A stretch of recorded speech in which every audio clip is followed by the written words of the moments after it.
What's up? My name is Ralph Covington from Crybaby Customs, and I'm back again with another video. This is my second time recording this because the audio in the first one was garbage. Because I'm trying to do something new because I just want to improve the quality of these videos, and I don't really have a lot of funds to do that yet. Yeah, so for today, I want to show you guys how to do something. This is going to be more like a tutorial style video, and this border around the screen or whatever, I'm going to show you how to do it. I'm also going to show you how to put it into a video, how to crop it and all that jazz, and how to fix it for Instagram or whatever. Because this was inspired off seeing other people having a webcam and then having a little animation just gently floating around it. So I wanted to mimic it, and this is what I came up with. Not gonna waste any more time. Let's get going. Let's get it. Tutorial Ralph is here and ready to go, and let's knock these animations out of the park. You want to make sure you have a good idea of what you're going to do, because you can't change anything once it's completed, and you'll just have a better workflow. To start off, you're going to pick a bright color to go with your background, and you're just going to create some simple images that can be repeated and fit together like a puzzle pieces. What I chose to create were some Japanese clouds, because the Japanese aesthetic is dope and amazing, and it's really easy to draw, and I also have done these clouds before, so I'm not going to look like a fool drawing these things for you guys.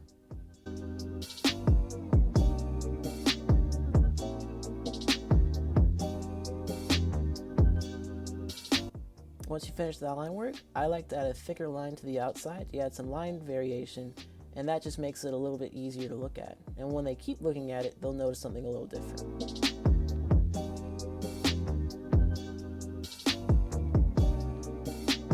Once you're done with that, you're going to add a new layer. You're going to drop it below the layer you just did and make that layer a reference. And then you're going to color drop a color that's darker than your line art into the picture. Once you've done all that, you want to create another layer. These are going to be for your highlights and shadows. I wouldn't recommend looking at it too much and thinking about it too much, because again, these are going to be super tiny and you tend to overcomplicate things when you think about them. So just have fun. Once that's done, you drop the opacity of your highlight layer and you combine all the layers you just created. For a final touch, I'm using a light pen to add a little bit of pizzazz. Don't go too overboard with it because it'll look silly if you do. Once that's all over with, we're about to copy and paste that puzzle piece we just made, and we're going to fill up the entire page with it.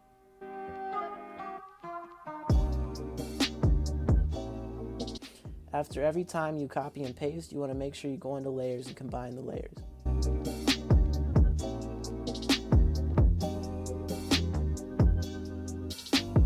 Once you merged everything, you want to start duplicating your layers. I believe I used like 25 layers on this one. And this is where the animation process begins.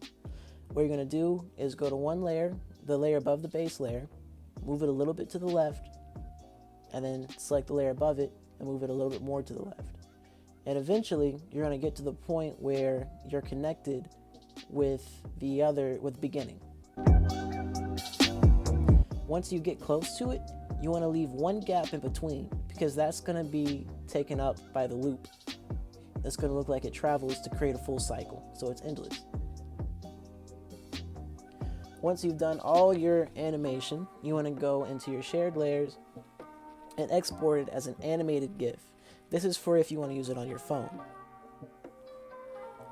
You can make it go faster and lower. Notice the right side looks weird, but when we crop it, that's going to leave.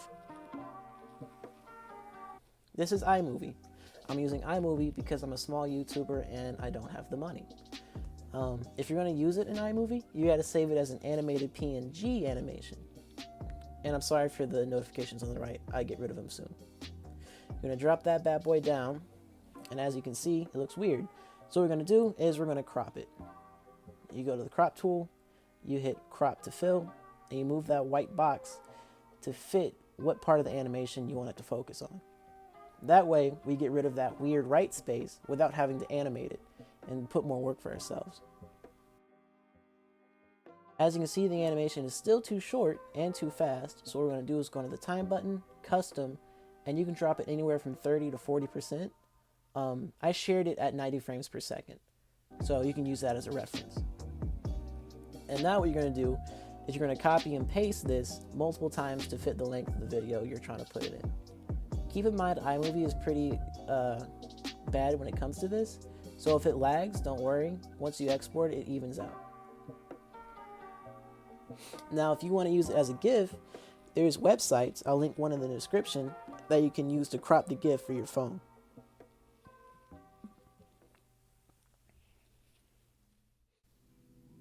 Oh, you guys are done already? And that's the animation. Yeah, so I definitely just voiced over that video because I'm not talented enough to talk and draw at the same time. What are you gonna do about it? What I do like about the Procreate animation process is that you are so free to draw whatever the heck you want, because Procreate in itself is a drawing app. So it has, in my opinion, it has a leg up in the other options I look through. Where it lacks is the animation process itself sucks. And there's not much you can do once you finish it. So if you wanted to change the color, nope, you can't do it.